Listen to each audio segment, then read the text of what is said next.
Okay. Secret Squirrels. Episode like 15 or something. Anyway, we are the Secret Squirrels. We are in association with Dr. Jerome Corsi, author, superstar, and his website, Corsi Nation. We're a bunch of volunteers that try to help his website get going, and we primarily are interested in helping you with your voice. We want you to see that you have a place to express yourself and to communicate your concerns and your dreams and your hopes and all those things. And we want to help you launch your own platforms. We want you to have a YouTube channel. So go to Corsi Nation, start talking in the forum there, and then we can start matching up people with legacy media experience with citizen journalists. We can help each other out to do some best practices and whatever secret squirrel type of things we can do to help you get your own voice represented as we take on the mainstream media, the lying, terrible lies of the mainstream media and whatever it is they're doing to brainwash the people. So I'm the guy that usually is hanging out talking to Doc while he's doing his show, but Doc's been absent lately. Hopefully we'll be seeing him coming week, hoping he can shed some light on his latest pictures or whatever he had. I mean, everybody wants to know about what he's been up to. Anyway, so we got some other Corsi Nation, Corsi Nationals here with us today. So let's start with Army Wife. Hey, Army Wife, introduce yourself. What do you do for Corsi Nation? Yes, what do I do for Corsi Nation? Well, we're advocates for veterans. So if they may be having issues or anything like that, they can contact us, and we have a few connections that we can help push some of these legislative things through. One in particular is the burn pits, but there are other topics that we put onto the military support website. You know, what companies that are actually I don't know what a burn pit is, vets. and we're going to actually get back to that at some point. So after we go through the top stories, then we're going to come back around to Army Wife. She's going to talk to us about what a burn pit is and why is that a thing right now. So, but she's the she goes on the military section of the Corsi Nation. So you guys should check that stuff out. That's Army Wife's contribution, right? And then we got another section that we are going to start building out pretty soon. It's Bandit. He's a Marine vet. I guess once a Marine, always a Marine or something like that. I don't know. I'm a Navy guy myself, but we got a Marine on hand. We're going to talk about truckers and shipping industries and that kind of stuff. We'll say, hey, Bandit. Hey, Bandit. Smart ass extraordinaire right there. Yeah, hey. We'll be in competition over that one. Good to see everybody, so to speak.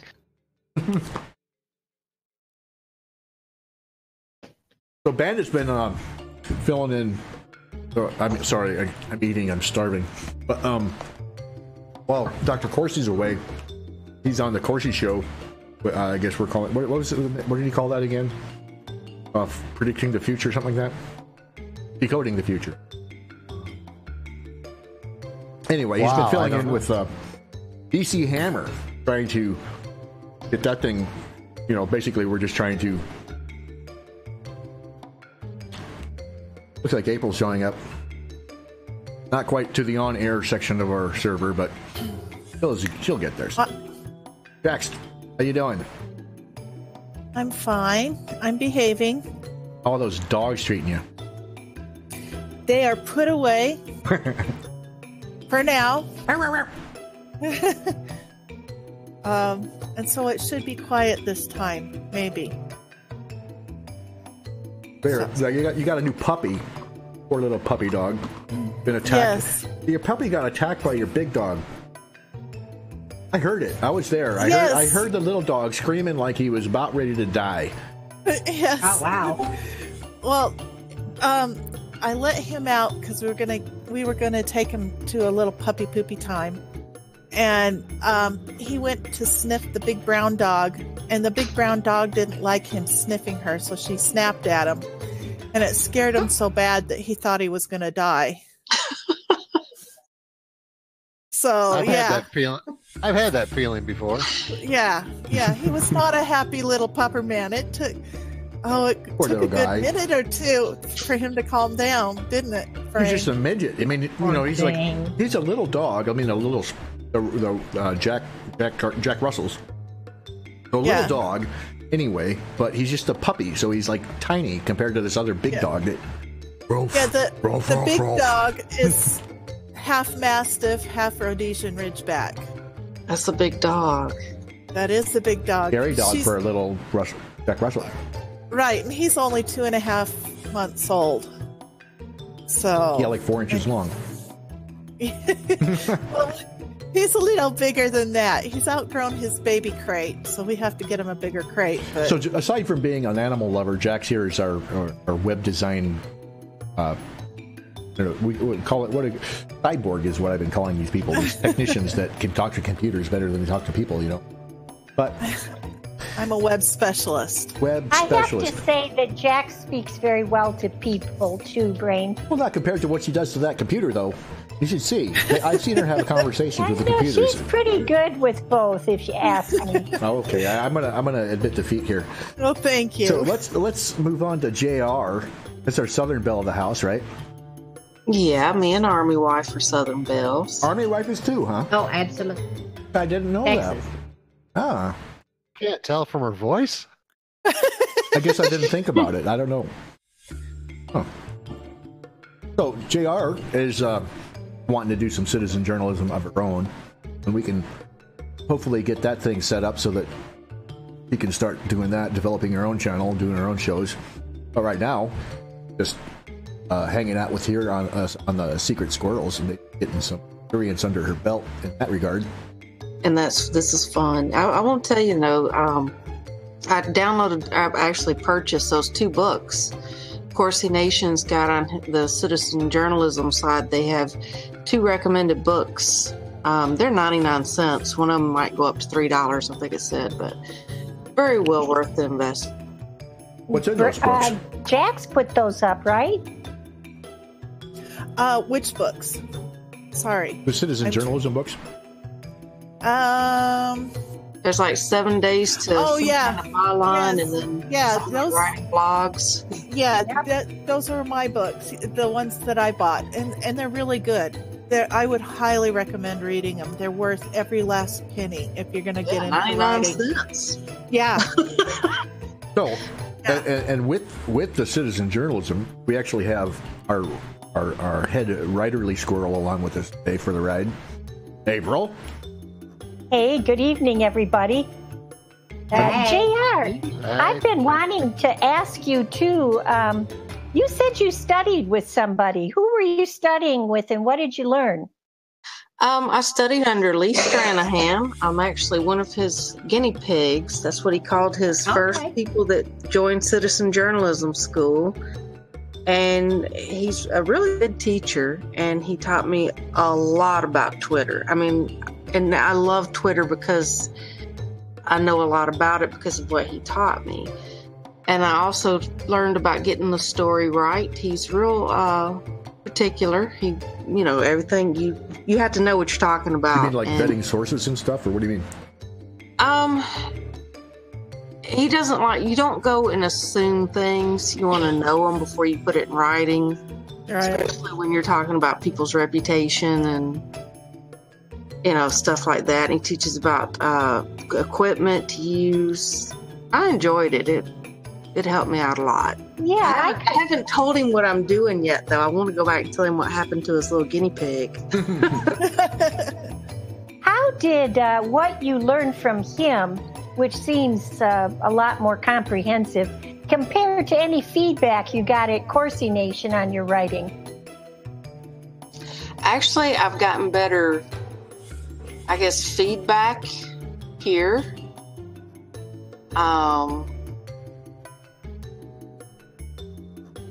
But I like the feedback. Just different, huh? Yeah.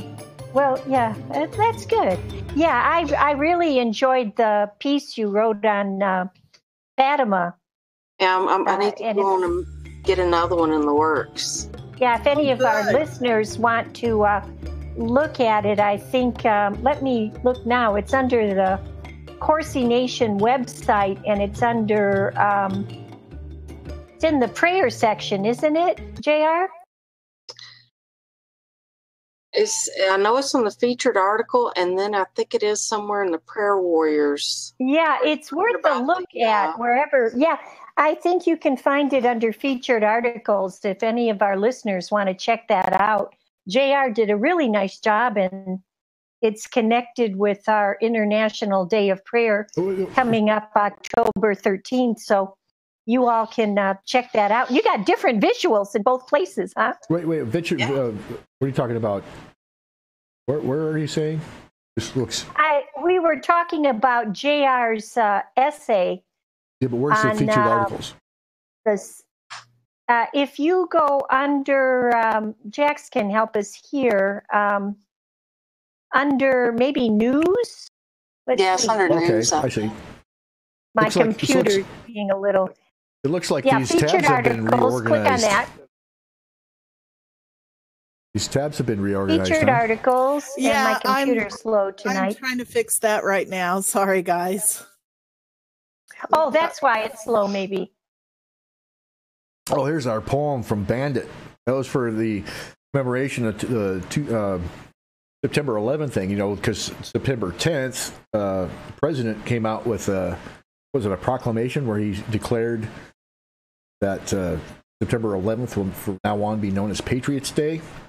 That's nice. Yes. And so he had this poem up there. You want to read it? Did we have any? No, thanks. Did we have any feedback on the poem at all? Anybody or? I heard folks said they got goosebumps when you read it. Well, that was our own people. They don't count. I think you underestimate that. I loved when you said you were a trucker poet. I thought that's the way to be. Citizen journalism at its finest, right? There you go. But scroll down, you can see JR's article too. Sorry, I What's cut the you title off, of this Bandit. article I'm looking at? Yeah. Where's this at? It's underneath yours, under featured articles. There's your poem. Then you can keep scrolling down. There's something about China, something about clean air, and then the secrets of Our Lady of Fatima. Is that the one I'm looking for? Yeah, do you see it? Yeah. Nice, huh? I'm pulling it up now. Is there a shortcut to Corsi Nation off of Discord? Just CorsiNation.com. Do you want me to put one in? Yeah, please. Where? Sure, let me put one in broadcasting. Thank you. Thank you, Jax. You're most welcome. And Brain, I was just sitting there looking. We're outnumbered 2-1 today. Did you see that? Jax That's the way I like it. Oh my goodness. All right, so let's turn to the spider stuff. Let's get the headlines out of the way so we can move on to more important things. So what do you got? You got hurricane. Yay. I guess that's pretty important. A lot of people are affected by it. How far out is it now? I think this is going to hit on Friday. Okay, let's see what the Zero Hedge says about it. What's the spider link again, Brain? SPIDR.today. Oh, that's right. Thank you. Earlier this year, government disaster planners simulated a Category 4 hurricane strike alarmingly similar to Hurricane Florence, unfolding on a dangerously vulnerable stretch of the U.S. East Coast. A fictional Hurricane Cora was modeled to charge up the Chesapeake Bay and strike Washington, D.C., created by the Federal Emergency Management Agency, FEMA, and Argonne National Laboratory. Suspiciously similar, huh? Simulated I'm cone. hoping our prayers are, I'm hoping our prayers, though, are. Oh, strong enough to beat it, yeah. Yes, I am. I'm still praying. And so they got a graphic here for Hurricane Florence. So that's the real hurricane. And that's compared to the simulated hurricane that they ran, some kind of virtual thing. And you think, well, what's the point of discussing that? Well, there's actually laws against weather modification, and you have to kind of wonder why there would be a need for such laws if they weren't capable of doing that. So that's a real thing. Weather modification is real. Otherwise, the laws would not need to exist. And could it be the situation that we're in right now, that the bad guys are actually trying to fulfill this prophecy, as it were, this prophecy of trying to hurt the DC area? But have you guys thought about that? I thought too, Brain, that the worse this storm is, the worse they'll blame Trump. Yeah. Well, and they're already starting that. Well, that's very ironic because, it's the bad guys that are doing it. They're trying to start this weather modification for any number of reasons, one of which is to possibly move our attention away from things like the Kavanaugh hearings, or from the documents being declassified, the FISA documents that are about to declassify. And that's implicating the previous administration and all of his cronies. So there's that. And then there's the war games going on right now with Russia and China, and fighting over Syria and Iran and their nuclear capabilities. There's many things for them to try to distract us from. And so this could be... Plus, go ahead. Plus he pulled out of the Paris Accord. So, that caused this... That directly caused this hurricane. All right. In their mind. Yes, or in their... well, that's in the useful idiot's mind. That's not in the bad guy's mind. Uh-huh. That's, all those useful idiots that buy into the mainstream propaganda, that's what they believe. But yeah. I don't think that the bad guys actually mind, but obviously. Oh, probably not. I was real happy to see that the prayer that John Adams had put up on our webpage was getting a lot of hits. So I hope it gets even more hits tonight. If anybody's listening, you can find that prayer also on our Corsi Nation website under Prayer Warriors. And for some reason, my computer's really, really slow tonight. But it shouldn't take too much a looking to find it. I wonder if it's under Prayers for Our... Yes, it's right under Prayers for Our Nation. The main menu running horizontally across our webpage. It's Hurricane Florence is right there. And as John Adams, our chief prayer warrior, recommended, it's more effective to read the prayer out loud and with others than even to read it silently. But yeah, I'm not actually clear about why that works that way. That by articulating it in the presence of others, that you somehow, that like the social aspect somehow gives it more punch or something. I'm not quite clear what that would... There's just something about the spoken word. I mean, even in Jesus's prayer in John 17, he says, I'm speaking this on the earth. So there's got to be something about the spoken word. I think there's That's something... Yeah, but I think it's something to ponder. I think that's a good question, Brain. Why is that? Or maybe by being in that group context, it helps you to focus your energies with a kind of a purer set of intentions or something. That the clarity of your intentions because of you're in that social context. Were you something to do with the vibrations? Well, I guess, like, how do you pray harder? I mean, it's like, I know that some people say that, pray hard, it's like, how do you pray harder? What does that mean? And I have to assume that it has something to do with, like, your will, like focusing your will, and you're very clear. Here's a thought. If you have, let's say, 5 people in a room silently praying to themselves, they might be praying about the same thing, but they're praying 5 different prayers. If one person is speaking it, then all 5 are concentrating on his words and concentrating on that exact prayer. Yeah, maybe some kind of amplifier effect or something. Gives it greater... Yeah, it's almost like the eye of a hurricane, You got more of a vortex there going. Sure. I think, silent prayer is very good too. I mean, I wouldn't say it's an inferior prayer, but there is something about being together, where two or more are gathered in my name, has some power to it. Well, this is not my area of expertise. I don't really have much to say about it. I don't know. I'm just just questions is all. I just have a bunch of questions. But where's John Adams?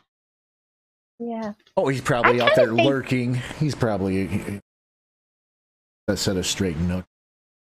Yeah. I've kind of come to believe that prayer is like writing. It's something you can get better at.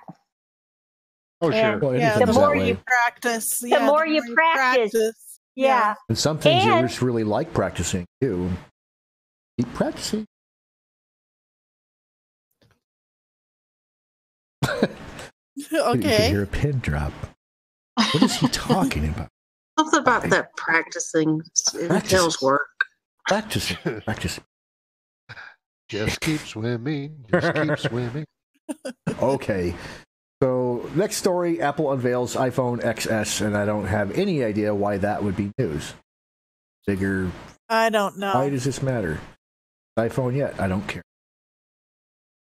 Abuse scandal hits diocese cardinal set to meet with Pope. That's actually potentially. Yes. That is that's a big one. You guys know, right, that a number of state governments now are taking on the diocese, and there's talk that the Justice Department can do something like the RICO setup. Oh, that would be interesting. Oh, yes, and I hope they do. I hope they do. This is Spiegel Online talking about cases in Germany. So this is like international situation. All over the world. This is pretty horrific. Yeah, it's just, I mean, we've already talked about this kind of stuff. We know that it's out there. It's just that when you start hearing actual cases about it, then it kind of hits home more. Or when like here's an actual country that's doing something about it, then it's like there's some chance for real hope or whatever, that something's going to be done. Well, what could be done is that Pope Francis could step down. I think that would do a lot, but it doesn't look like he's hanging on like the folks in D.C. are hanging on, trying to hang on to their power. Yeah. He's trying to hang on to his. But I don't really see why he would step down, because this has been going on before he was ever the Pope. No. Actually, he's been hiding it. He's not only been hiding it, but I've been told that he's been promoting it. Exactly. Oh my God. Exactly. Yeah, and he actually was instrumental in getting the last Pope to step down, using that. So Go ahead. Well, he had that thing. Was it Argentina? That thing where he had that, or was it Brazil? I can't remember. Somewhere in South America, he had all those church officials that were kind of corralled up in something or something. They've been doing that, but there's also seminarians that have been trafficked up into U.S. Seminaries. And I've heard in a number of, I've read in a couple of sources that President Trump, when he met the Pope, mentioned his executive order about the confiscation of funds for those individuals and corporations involved in human trafficking. This is another thing that I think the Vatican has on its mind, and I hope is weighing heavily on them. I hope. There's that. And then I think a few weeks ago, there was a story about a whole bunch of nuns that had complained that the priests in their area had taken advantage of them for years. And so this is something, it's a huge problem. And I'd heard stories growing up of things that that are even worse than what we're talking about now, droit de seigneur and stuff like that. It's just, here's some numbers for cow. you. The document commissioned by German Bishops' Conference revealed that 1,670 clerics and priests had sexually abused 3,677 minors, mostly males, in the country between 1946 and 2014. So those are only the ones that are reported, and only in one country. Oh, Right. Yeah. Listen, when you have the leader, the ultimate leader of the Catholic Church, who should be conservative, he should be conservative, and he is against President Trump and everything that President Trump stands for, something's rotten in Denmark. Oh yeah.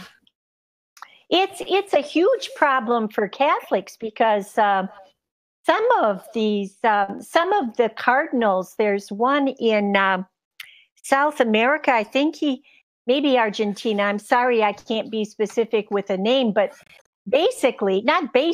explicitly, he was saying that if you disagree or you go against Pope Francis now, you are committing a sin against the Holy Spirit. And these sins against the Holy Spirit are considered unforgivable sins, which used to translate into, when you die, you can't go to heaven. So it's a big deal now. Isn't that built into the Catholic orientation or whatever, that the Pope is the representative of God on earth or something like that? This guy is not. He's a politician. He's not a spiritual leader. But isn't that like a doctrine within the Catholic faith? That the Pope is a representative of God on earth? I'm not Catholic, so I don't quite know how they look I don't at it. think it's a doctrine. It's some expectation that the Pope is supposed to be that. But this guy, in my humble opinion, is a politician. He's not a man of the Spirit. He's a globalist. Yep. And he's also, I don't know, he may be worse, but... He thinks more about the concerns of man than he does of the concerns of God. He's got his expectations screwed up. And it's sad. Yes, I agree with you, Jackson. I think, did you guys remember he set up that year of mercy that sounded so beautiful? And now I'm thinking he was setting it up so we have to extend mercy to all these lusting cardinals, or these cardinals who were lusting after the young seminarians. I mean, I've heard stories, and I bet you guys have too, where, if you were a heterosexual seminarian, you weren't allowed. It was like you had to be homosexual or had the potential to be one. Well, if you were going to be allowed in the seminaries, at one point that wasn't even a prerequisite, because I've heard stories where the priests would not marry couples until they had their way with the bride the night before, and and so these things have been happening for so long. It's just, why hasn't this stopped before? Why hasn't? These people are representatives of God. And I think what are they doing? It's gotten worse since Vatican II. Vatican II kind of opened the gates to more liberal interpretation of what was considered traditional Catholic doctrine. And what is Vatican II? Vatican II was a council that happened, Pope John the 23rd called it in the 1960s, right around the time of John Kennedy's assassination. And the Pope, John Paul the 23rd, called all the bishops and cardinals to Rome and said, let's modernize the church. If the church is going to go on, we need to modernize it. We need to make changes.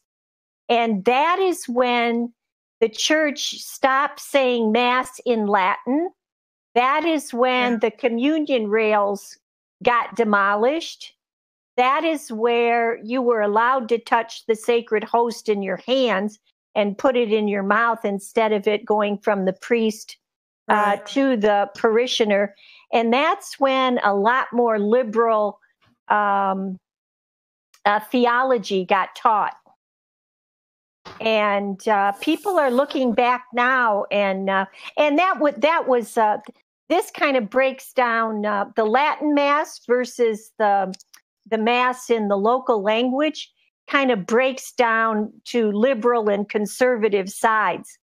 So the Pope now is all for a more liberal guitar Mass. Well, you guys know about liberation theology, right? Yep. So go ahead, talk to us about it. Liberation theology is kind of a mix between Marxist doctrine and the Catholic faith. So it's got it up on screen here. It's they call it here. They got a series of articles on social Christianity, quotes, right? Social. That's just those words that so Marxist. The assumption of liberation is it's a Marxist concept of liberation. And so it's like the opposite of real liberation. It's actually the enslavement of the masses. And I think it started in Central America, Brazil, so Latin American theologians. Political praxis is one of those terms that is frequently used by Marxists. But that's in the contrast. It's theory versus practice, and praxis is basically an embodiment. It's a whole big academic. This is coming out of the Spanish vein here, so Spain and Peru. Francis is part of that. Francis is part of the liberation theology. The Polish Pope was not. No, but you look here. Francis is. And this is important because so the Latin American context also produced evangelical advocates of liberation theology. So this is not confined to the Catholic Church. There are people in the Protestant branches of Christianity that are also liberation theology.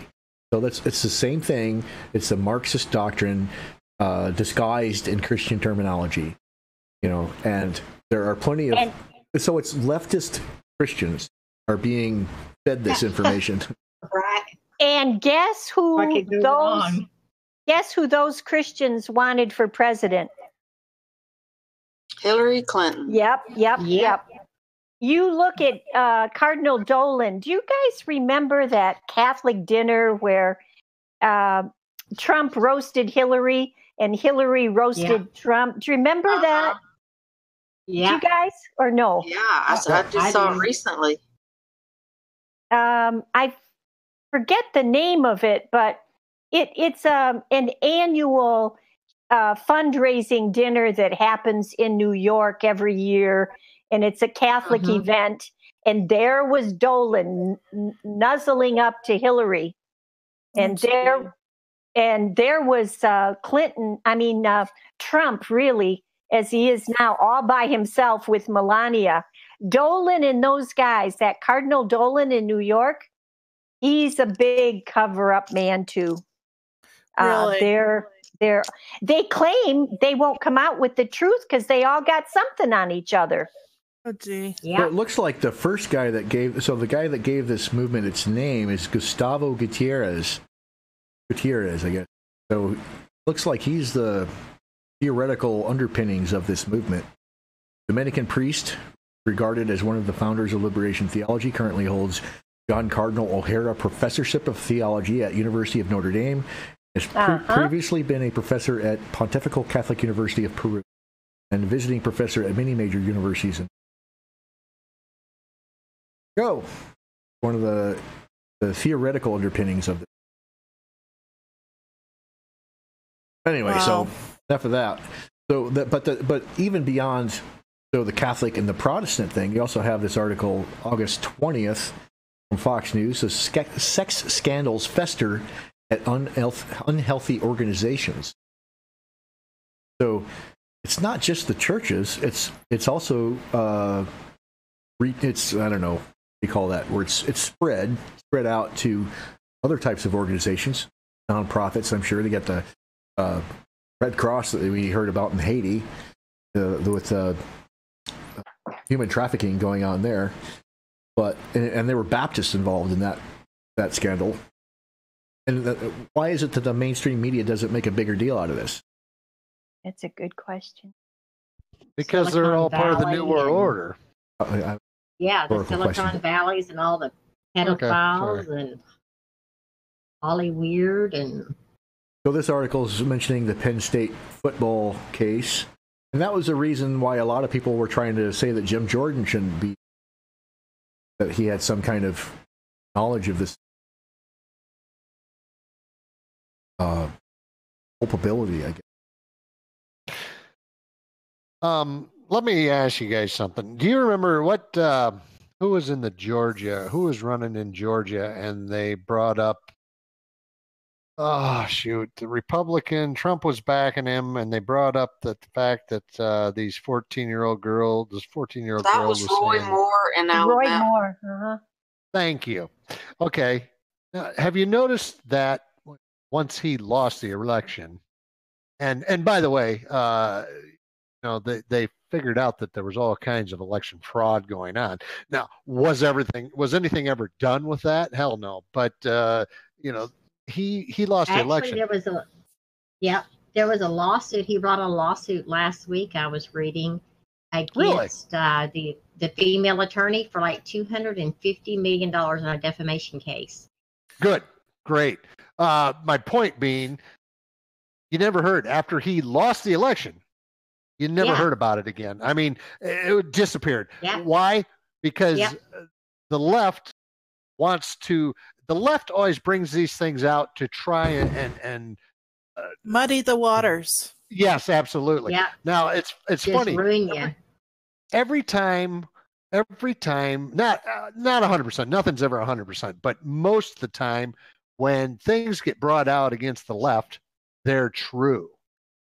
Most of the time when things get brought out against the right, it's the left trying to confuse voters, trying to dissuade voters, whatever. It blows my mind how that works. And I don't know what to do about it. I mean, I know there's nothing as a singular person we can do about it, but I can't wait for the day that media is media again. Is it ever going to happen? I don't know. I hope so. It would be nice to not have the bias again and to have honesty. It's like honesty is a dinosaur. It's hard to find, especially with the press. Well, here's a news story. Looks like Trump signs an order to enable sanctions for the United States election meddling. This is by Reuters. Washington under fire over his handling of Russian election meddling. U.S. President Donald Trump signed an executive order on Wednesday. Hey, is that today? Yeah, today's Wednesday. Yes. So this is a new thing. Meant to strengthen election security by slapping sanctions on foreign countries or people who try to interfere in the U.S. political process. That's the best news I heard today, Brain. Absolutely. So I need Google and Twitter now. Well, what's funny about it is the left saying it's too weak, and they're as if the Republicans are the ones that are guilty of election meddling. So, We'll say them fine if it's 2 weeks. 2 weeks. Yeah, Let's stiffen it up. step it up. Go ahead. Let's go ahead and do paper ballots, and you have to sign. Yeah, let's go ahead and get rid of those voting machines of Soros's. Let's read more of You this have to have article. an That's a ID. good one. The order. I like the way it says foreign countries or people. The order, like coming that. only 8 weeks before congressional elections on November 6, drew immediate criticism for both Republican and Democratic lawmakers as too little too late. Trump signed the order behind closed doors with no reporters present, a rare departure from what has been his standard practice. As I have made clear, the United States will not tolerate any form of foreign meddling in our elections. Sanctions could include freezing assets, restricting foreign exchange transactions, limiting access to U.S. financial institutions, and prohibiting U.S. citizens from investing in companies involved, National Security Advisor John Bolton told reporters. So this is because, Soros, what is Soros going to do? He can't just hide his money in his foundations anymore because, any of those foundations that get caught meddling in the election fraud, they get their money confiscated. Right. We should find the that's pretty interesting, actually. On the Tucker Carlson tonight, I put a thing in here he actually had a great lineup toward the end where one of the guys over at the FTC, I guess they were doing investigative work on Google from the previous administration even, and he said that Google had 250 employees working at Obama's White House. Google had weekly meetings with the Obama administration. And then Cleta Mitchell, she oversees the campaign and finance laws. She was saying that Google was conducting the silent donations in the presidential election, which is like an in-kind donations. And for instance, like paying for buses, they were trying to get the vote out to Latinos so they would bus them to the voting place, right? Well, what they were doing is, Google was going through the 501s, the C3s, the nonprofit organization to do that, which is illegal. So that all came out from an employee of Google's who wrote a 4-page memo to Congress on this particular issue. So that right there should be coming under investigation.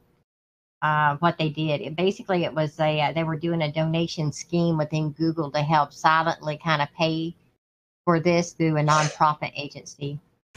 But this bill that we're talking about here, this article is really is very interesting because, I mean, later down in the article, it actually talks about we're going beyond just, everybody's worried about Russia because that's what the media keeps pushing. But, later on, it's talking about North Korea and Iran.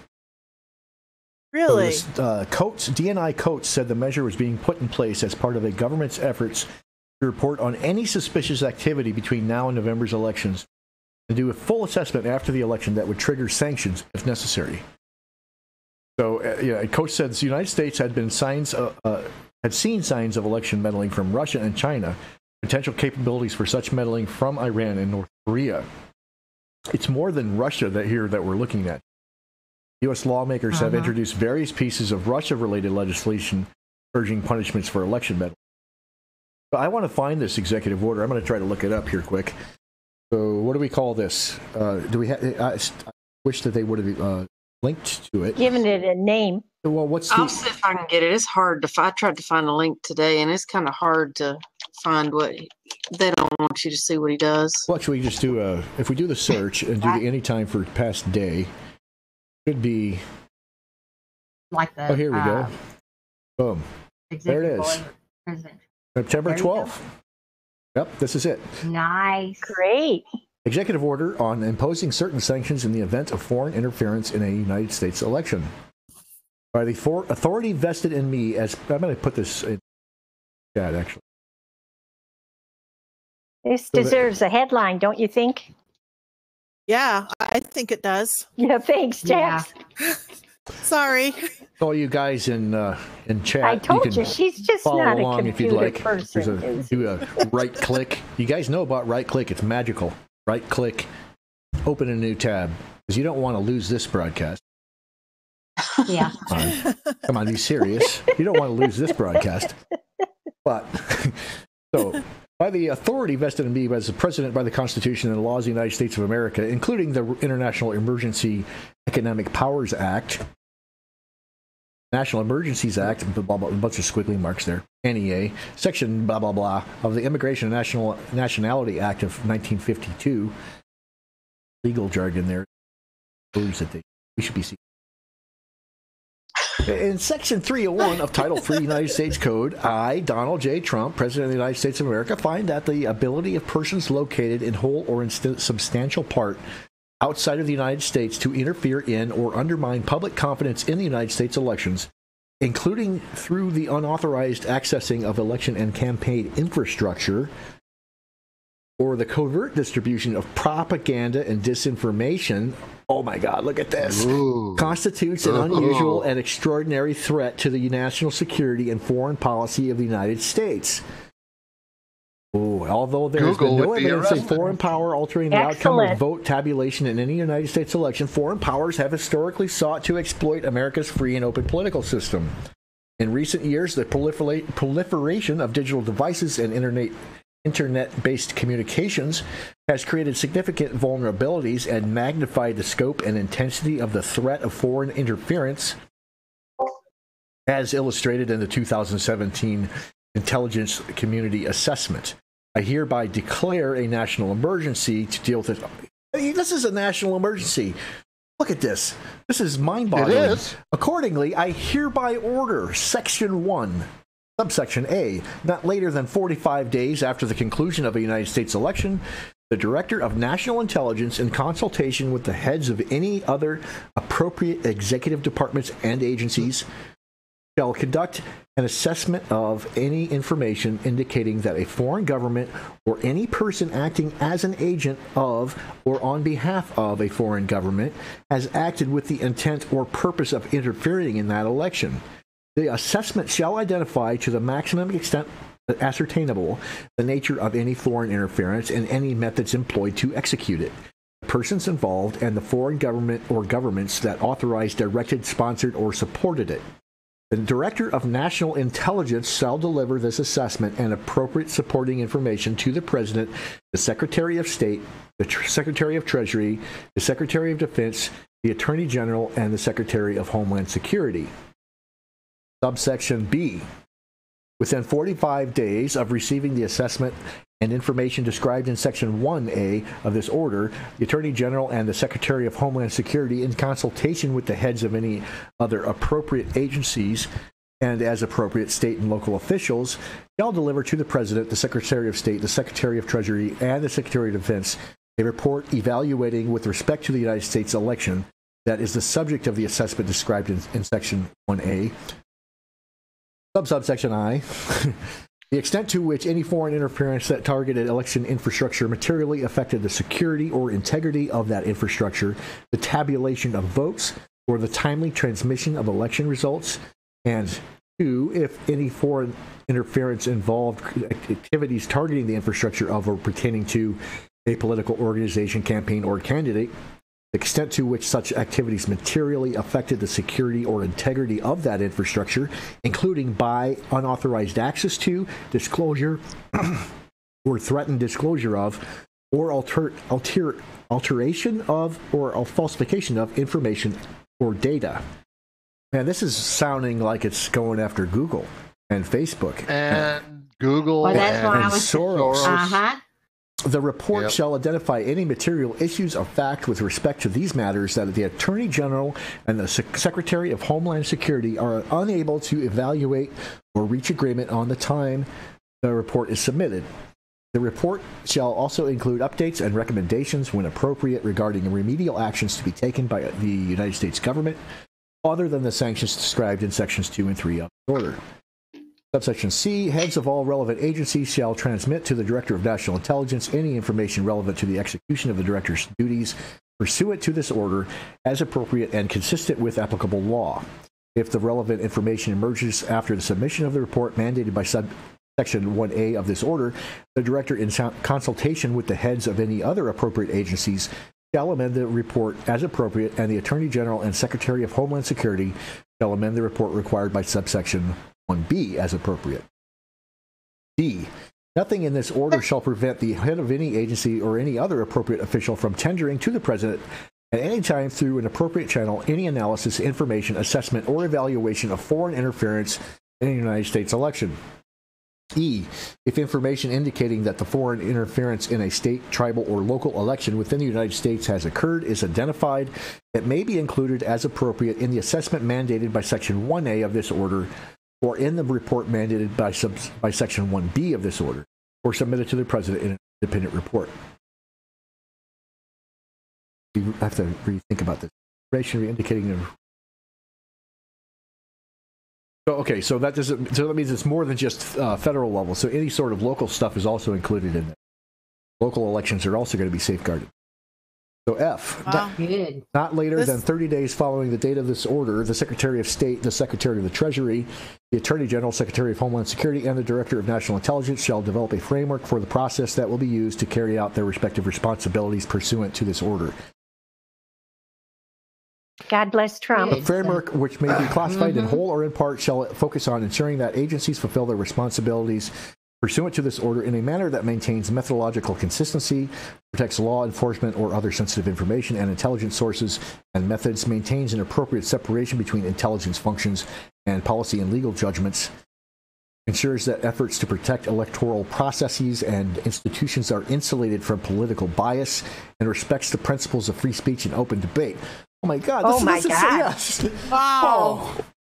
It's like ensuring free speech for debating political ideas. This is wow. And YouTube and so not later than 30 days following the date of this order. They can't do anything anymore. So that means as of today, you count 30 days forward. So this is September 12th. So as of October, it was October September 12th. Yeah. So right before the day of repentance. That's interesting. Exactly. Interesting. Because it's October 12th. So not later than 30 days. So it could be any time before October 12th that you have to have all these guys, the Secretary of State, Secretary of Treasury, all these guys have to have in place a framework so that this process can be used to carry out their respective responsibilities. So this executive order requires that they build the capability to do something about this within the next 30 days. Wow. That's what that's. Did you pick out anything in all that brain that had anything to do with possibly illegals voting? Not yet. Okay. I didn't think so either, but wasn't sure. I would assume that they're already not legal to vote. So why would you need a separate order? There are some states that have passed laws to make it legal. Yes. Well, we're not done with this order either. There's more to this executive order. Yeah. Right. But that's my point. Is the city of Chicago, we're handing out IDs that California, I think the whole state. Yeah, California allows it as long as you've got a driver's license. They don't care if you're legal. Let's see what else this executive order has to give us. It's like they don't care if it's legal. Is it legal? Right. Well, we got to see what else this order says, because it might have addressed these concerns before we have to voice them. So Section 2. Right, all property and interests in property that are in the United States that hereafter come within the United States, or that are or hereafter come within the possession or control of any United States person of the following persons, are blocked and may not be transferred, paid, exported, withdrawn, or otherwise dealt in. Any foreign person determined by the Secretary of Treasury in consultation with the Secretary of State, the Attorney General, and Secretary of Homeland Security. 1. To have directly or indirectly engaged in, sponsored, concealed, or otherwise been complicit in foreign interference in the United States election. To have materially assisted, sponsored, or provided financial, material, or technological support for, or goods or services to, or in support of any activity described in subsection A1 of this section, or any person whose property and interests in property are blocked pursuant to this order. Or 3, to be owned or controlled by, or to have acted or purported to act for or on behalf of, directly or indirectly, any person whose property or interests in property are blocked pursuant to this. This legalese is absolutely frustrating. They have this phraseology that's really hard to keep it all straight what they're talking about. Like, got to get that mental kung fu action. Hilarious. So Section B of, so this is 2B, I think. We lose track of which is 1 and 2. And so Section 2, Section B. And this is confusing. So there's Section 3. So Section 2B, Executive Order 13694 of April 1, 2015, as amended by Executive Order 13757 of December 28, 2016, remain in effect. This order is not intended to and does not serve to limit the Secretary of Treasury's discretion to exercise the authorities provided in Executive Order 13694. Where appropriate, the Secretary of Treasury, in consultation with the Attorney General and Secretary of State, may exercise the authorities described in Executive Order 13694 or other authorities in conjunction with the Secretary of Treasury's exercise of authorities provided in the... So that's 2C. The prohibitions in subsection A of this section applies except to the extent that provided by the statutes or in regulations, orders, directives, or licenses that may be issued pursuant to this order, and notwithstanding any contract entered into or any license or permit granted prior to the date of this. Section 3. Following the transmission of the assessment mandated by Section 1A and the report mandated by Section 1B, the Secretary of Treasury shall review the assessment mandated by Section 1A and the report mandated by Section 1B, and in consultation with the Secretary of State, Attorney General, Secretary of Homeland Security, impose all appropriate sanctions pursuant to the Section 2A of this order, and any appropriate sanctions described in Section 2B of this order, and B, that's Section 3B now, the Secretary of State and the Secretary of Treasury, and in consultation with heads of appropriate agency, shall jointly prepare a recommendation for the President as to whether additional sanctions against foreign persons may be appropriate in response to the identified foreign interference, and in light of the evaluation in the report mandated by Section 1B of this order, including, as appropriate and consistent with applicable law, proposed sanctions with respect to the largest business entities licensed or domiciled in a country whose government authorized, directed, sponsored, or supported election interference, including at least one entity from each of the following sectors: financial services, defense, energy, technology, and transportation, or, if applicable to that country's largest business entities, sectors or of comparable strategic significance to that foreign government. The recommendation shall include an assessment of the effect of the recommended sanctions on the economic and national security interests of the United States and its allies. Any recommended sanctions shall be appropriately calibrated to the scope of the foreign interference identified and may include one or more of the following with respect to each targeted foreign person. So what that's saying, I think, is this is outlining the types of punishments, I guess, what types of sanctions are going to be levied against the people who are found guilty of this interference. But it's not just the people that are actually doing it, but it's also the businesses, the largest business entities licensed or domiciled in that country. So if you're in a country that authorizes interference with the American election system, then your biggest businesses are going to be sanctioned. Oh. So that's Section 1, blocking and prohibiting all transactions in a person's property and interest in property subject to United States jurisdiction. 2, export license restrictions under any statute or regulation that requires the prior review and approval of the United States government as a condition for their export or re-export goods or services. 3, prohibitions on the United States financial institutions making loans or providing credit to a person, or restrictions on transactions in foreign exchange in which a person has any interest, prohibitions on transfers of credit or payments between financial institutions or by, through, or to any financial institution for the benefit of a person. Prohibitions on the United States persons investing in or purchasing equity or debt of a person. 7, exclusion of a person's alien corporate officers from the United States. 8, imposition of a person's alien principal executive officers of any of the sanctions described in this section. Or 9, any other measures authorized by law. Well, this is quite a mouthful so far. Section 4. Hereby determined that the making of donations of the type of article specified in Section 203(b)(2) of IEEPA and in gobbledygook, by, to, or for the benefit of any person whose property and interests in property are blocked pursuant to this order, would seriously impair my ability to deal with the national emergency declared in this order. And I hereby prohibit such donations as provided by Section 2. So that means no donations to the governments or businesses, whoever it is that's causing these problems. So you can't just, if your government's telling you to interfere and then we'll compensate you later in the form of some kind of nonprofit donation, it's not going to work. Already got that boshed. Section 5. The prohibitions in Section 2 of this order include the following. A, the making of any contribution or provision of funds, goods, or services by, to, or for the benefit of any person whose property and interests in property are blocked pursuant to this order. And B, the receipt of any contribution or provision of funds, goods, or services from any such. Okay, Section 6.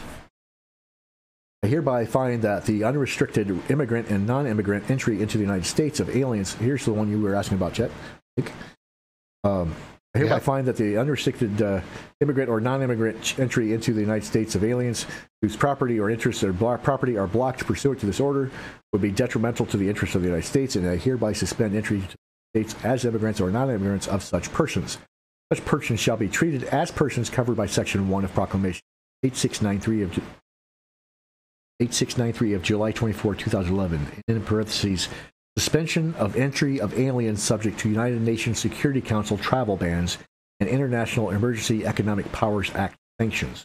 Probably look that one up. Maybe. Persons. So, that's saying.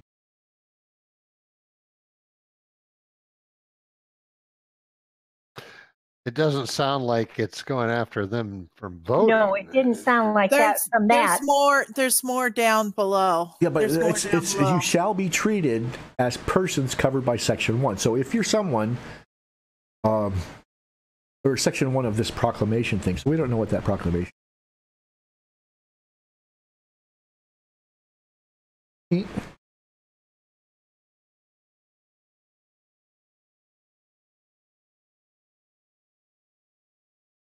Jax, do you have the link there? For the executive order? For what Brain is reading from? Yes, I do. Would you like me to put it in broadcasting? It's in the chat, the text, YouTube text chat, by the way. Yeah, I did put it in text chat too, but there you go. Oh, thanks. I didn't see it. So this Section 6 of this executive order, talking about covered by Section 1 of the Proclamation of 8693. So now I turn to that proclamation. Looks to be issued by Barack Obama. Where's our Section 1? Entry into the United States as immigrants or non-immigrants of following persons is hereby suspended. Any alien who meets one or more of the specific criteria for the imposition of a travel ban in a United Nations Security Council resolution referenced in Annex A to this proclamation. B, any alien who meets one or more of the specific criteria contained in an executive order referenced in Annex B of this proclamation. Language is even more convoluted. What the heck is he talking about?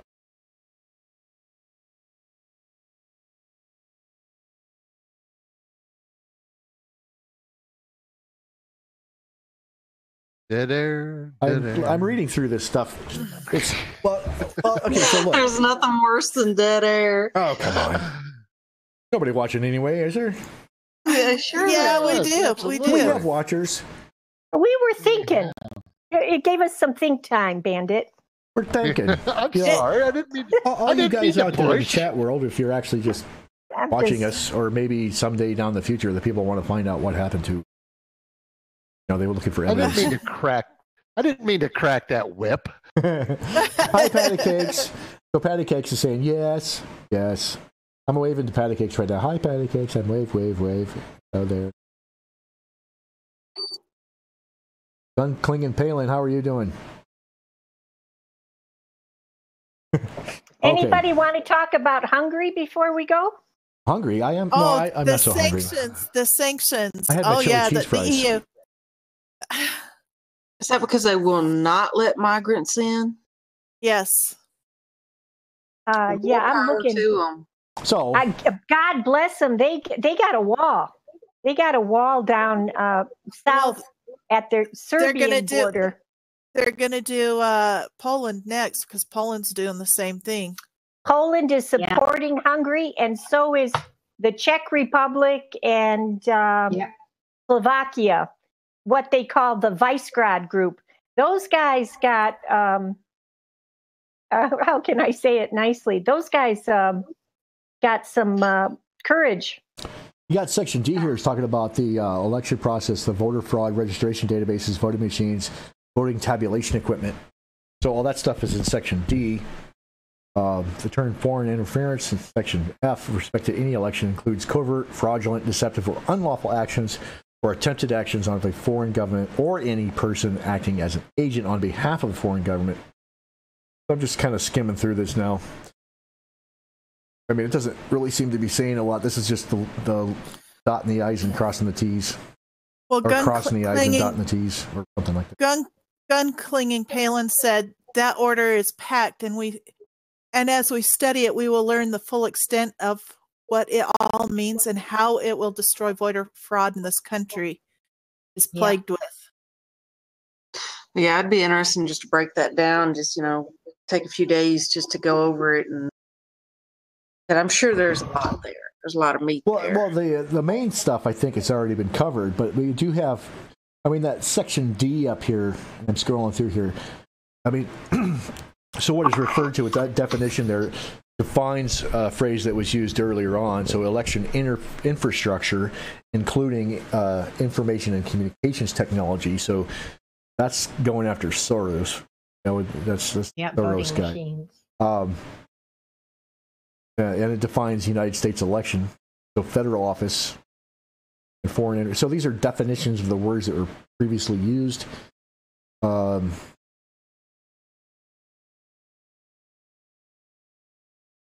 lot of this. A lot of this stuff is just stipulations, making sure that they don't try to reinterpret or squeeze this into take it out of context. They're just saying, don't take this out of context. Wouldn't that be great if the could be just that phrase in your legal document says, don't take this out of context, and it's legally binding. Yeah. Don't be screwy. Yeah, because they're going to. But then all those lawyers would be out of a job if you used English. There'll be no making law from the bench.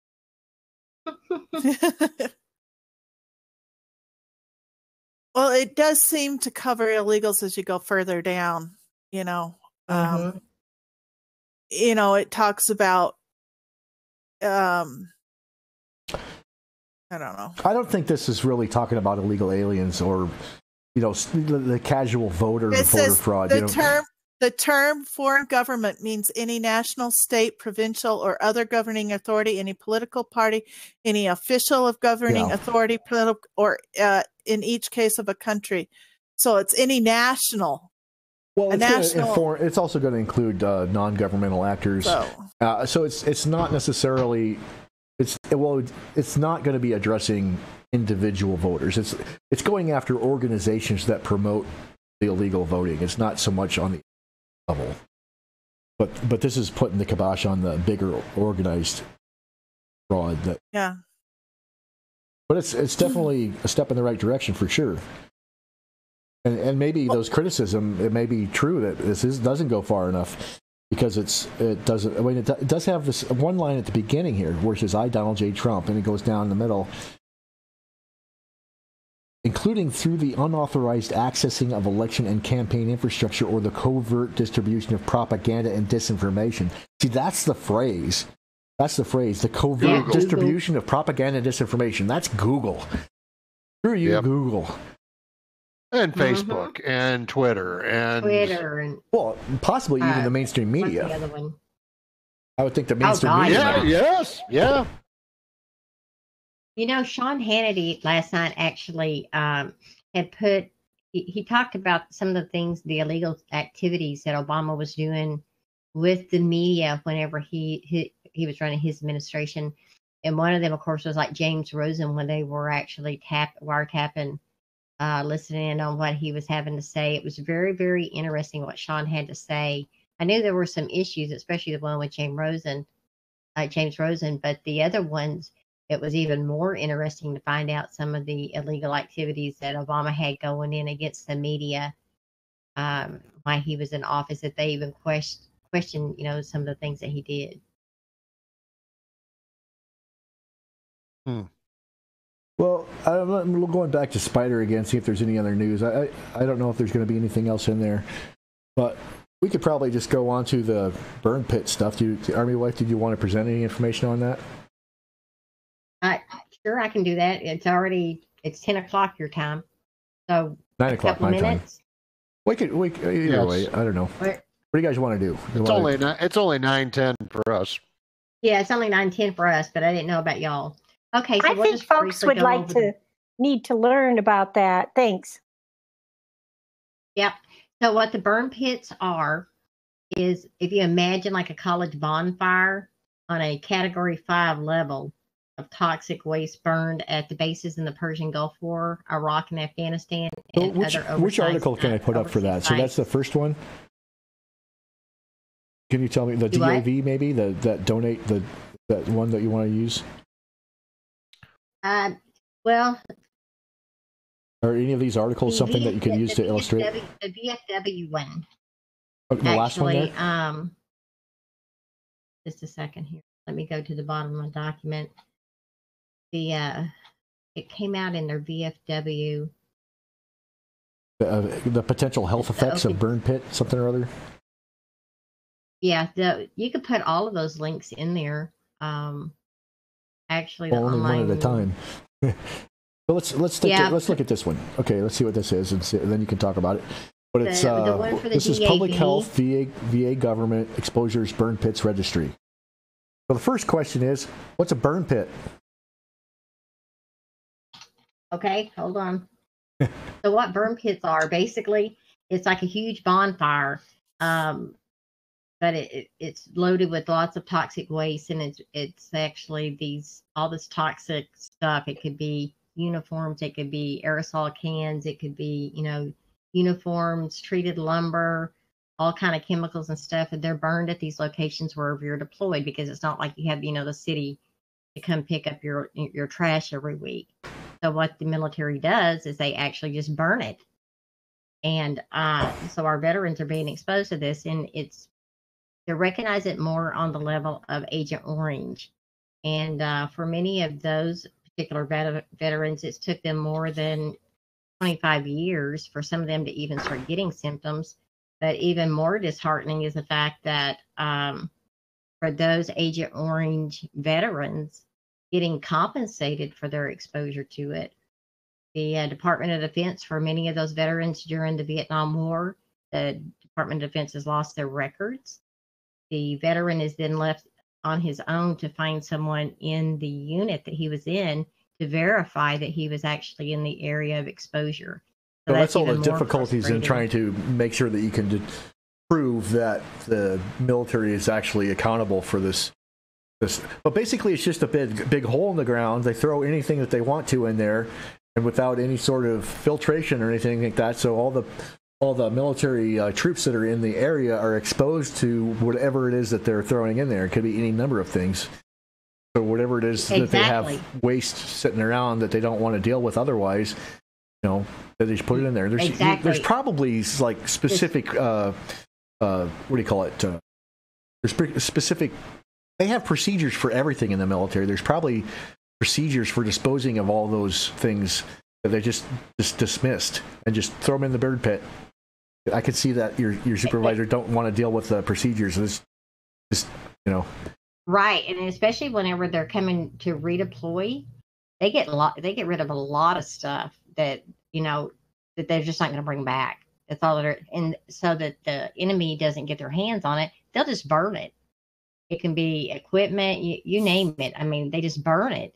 And so all of those chemicals are in the air, and our veterans are the ones who are breathing that in.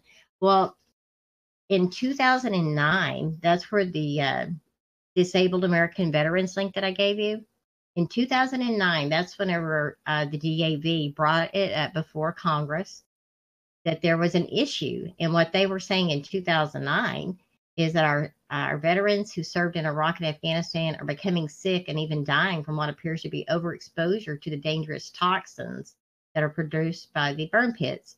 And the symptoms they gave then included chronic bronchitis, asthma, sleep apnea, chronic coughs, and allergy-like symptoms.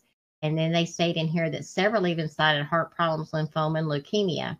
Okay, so then that was put into the 2009 National Defense Authorization Act, which is HR 2647. And then it's like they went to sleep for five or 6 years, and then all of a sudden woke up in 2015 and said, oh, by the way, we're having some issues for those of you who are exposed to burn pits. And they're just getting the burn pit registry up and running through the VA for you to go in and register if you've been exposed to burn pits. Now, here's the difference between the testimony of what they thought in 2009, some of the effects, and what's going on in 2018, okay? The testimony by the VFW, Ken Wiseman, he's an associate director, for the National Legislative Service in Washington, D.C. He says, the use of open-air burn pits in combat zones has caused invisible but grave health complications for many service members, past and present. Particulate matter, polycystic aromatic hydrocarbons, volatile organic compounds, and dioxins, the destructive compound found in Agent Orange, and other harmful materials are all present in the burn pits, creating clouds of hazardous chemical compounds that are unavoidable to those in close proximity. And the weird thing is, this is what we were told in 2015 when we were actually retiring out. They had never said a word about it before then. The doctors didn't look for any kind of symptoms throughout my husband's military career. And so, of course, we went on there and registered for the locations that he had been in that there were burn pits. And those actually started for him back in 1997, whenever he was deployed. And so there are issues. I mean, if they would have said, back then, hey, you need to be on the lookout for these things may be going wrong with you, like, for instance, sleep apnea, the all kind of breathing conditions. They 3 years ago, they actually, through the VA, they give you a primary care manager, and then you can be referred out right for the VA choice program. So let me tell you kind of how this works. So your primary care manager, you go in and they'll do like your checkup. It's basically like a regular physician here at your local clinic or whatever. Then if there's something that they're not, it's not their specialty, then they can refer you out. And you just tell them, hey, I just want to be referred out to basically someone who has a clue. And so 3 years ago, whenever they did my my husband's kind of like his overall physical for, being retired, they had found through an MRI he had actually had a cyst on his liver, and it showed up on an MRI. So they run some more tests and everything, and he went back for his checkup with that particular primary care manager, and she told him, hey, everything's good. It came out fine. There's nothing wrong with you. Well, whenever he had gone back several months ago, they had changed out for some reason. She mysteriously was no longer there, and I think I know why. But anyway, so there was a new doctor there that had a clue. And he's like, hey, did you ever get that taken care of for them to find out what's going with your liver? And my husband was like, but she told me it was fine. He's like, oh, no, this is too large. We need to get some stuff done with this. That was 3 years that these things could have been taken care of. So there are many, many instances that our soldiers are running into. And not only that, the burn pits on reproductive health in the future generations for a service member and their children. If it's anything like Agent Orange, this is actually passed down to your biological children for many of these people who are exposed to these chemicals. And one of the biggest things they found with with Agent Orange is that spinal bifida and other birth defects for our service members that were exposed to Agent Orange. And they feel that that's probably going to end up being an issue with our service members that are exposed to the burn pits. And then also with our female service members, they're showing an extremely high rate of pregnancy loss and infertility for our female service members who are exposed to the chemicals in the burn pits. So the VFW, they're pushing the Veterans Affairs Office, the Department of Defense, the Pentagon, to do studies on future generations to help them, get out there and connect the dots. That, even while they're active duty, our MedCom, the medical personnel, they need to be trained and put on high alert of the things that they really need to be looking for when our service members go in when they're sick.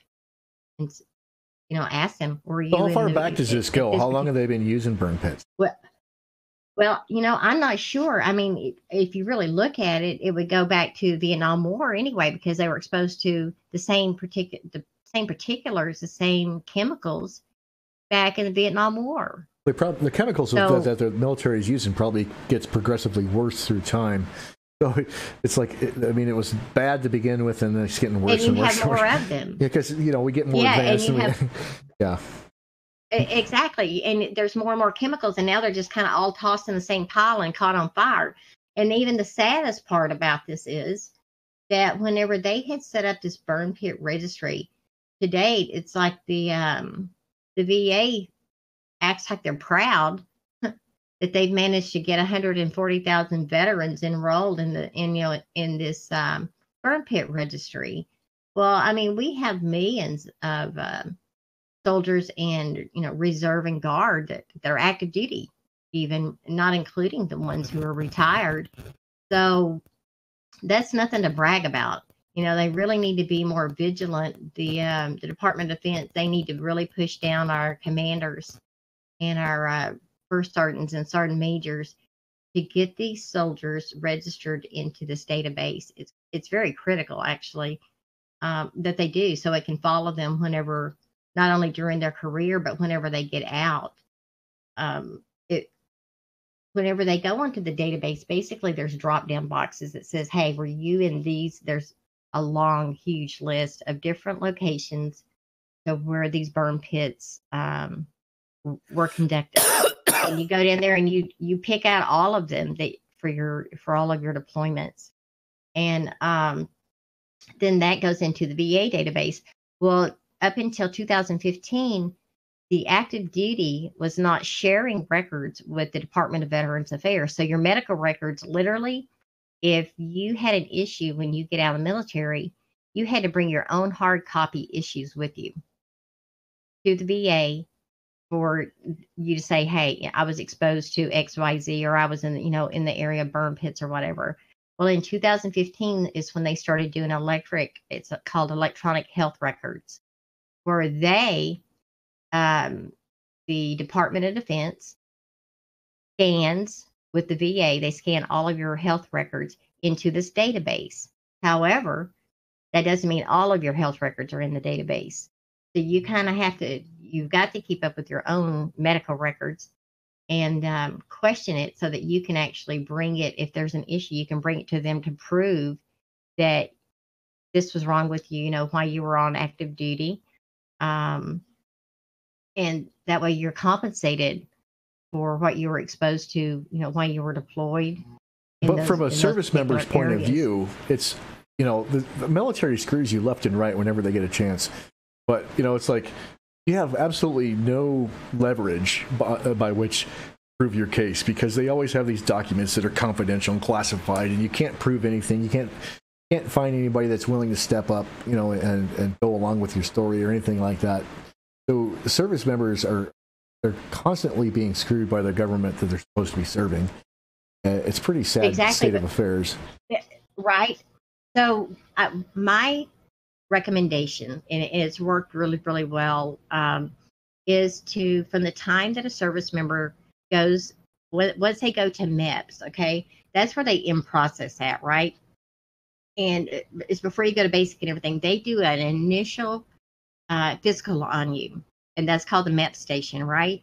They give you these little cards and everything, and they say, okay, this is what we see is wrong with you today, the day that you're fixing to enter into the military, right?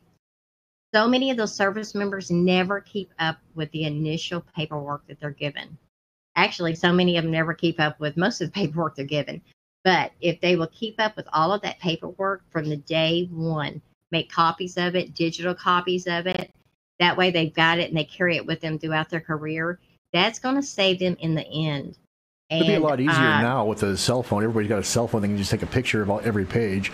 But back when I was in, there's no way you have limited space to store your stuff. You're not going to waste it on paperwork. Yeah. Well, what we did is, what my husband did is he actually he scanned everything. So it was digits, and then he had it on hard copies.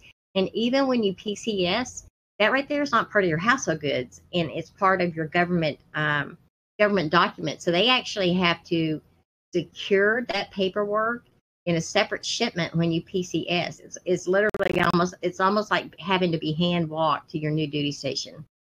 So even if you were to carry that documentation on you, that's separate than your allottable weight to go onto the airplane. So to cover our service members in the end, basically, from the day that they enter service, they have to keep up with that paperwork, one way or the other, whether they've got, 14,000 copies on, that's been scanned into the computer, and to include their initial paperwork. And even us, after, more than 20 years of service, we actually had ran into an issue about a year ago with the weight and stuff that during the second deployment, I believe it was the 0506 deployment, whenever they had what they called the mother and dad protection plan, where they actually added more weight onto what the soldiers had to carry between all the armor and their rucksacks and everything. So they were carrying over 100 pounds worth of weight, plus their weapons and things, to where that was like crushing the bodies of our soldiers. And they would be out on recons for 12, 14 hours at a time. Temperatures 130 degrees outside, in Iraq. And what this happened with my husband in particular, it actually started crushing the bones in his feet, the tendons and the bones in his feet. And as of a year ago, they finally, the VA, my husband was able to pull up his MEPS records from the time that he went into service, because what the VA was showing in the system was that he had club feet whenever he entered the service. And he's like, no, I didn't. So he pulled up his original physical from 1994 time frame, and it showed exactly what was, what he had, a smaller, it wasn't as a normal curvature on your foot, but it was nowhere near a club foot. And then they sent him to a foot specialist who his children had club feet. And as soon as he looked at my husband's feet, he knew. He said, no, you didn't. You've never had club feet. So is there anything else that you wanted to cover in this before we move on? No. So basically, the importance of just keeping up with, all of your service records and stuff like that, and the fact that the Department of Defense and the services really need to ensure that our service members are getting into the database for their long-term and their families' long-term coverage. It's just vital.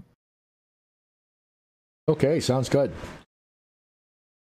Anything else that we want to talk about tonight? We probably should stop it because we're going on an hour and a half now, so we should probably wrap it up.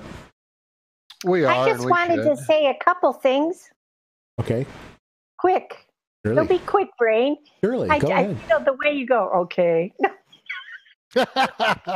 No. I just wanted to say that I hope Bandit's going to write another poem soon. We're looking to publish it. And I hope JR, are you still here?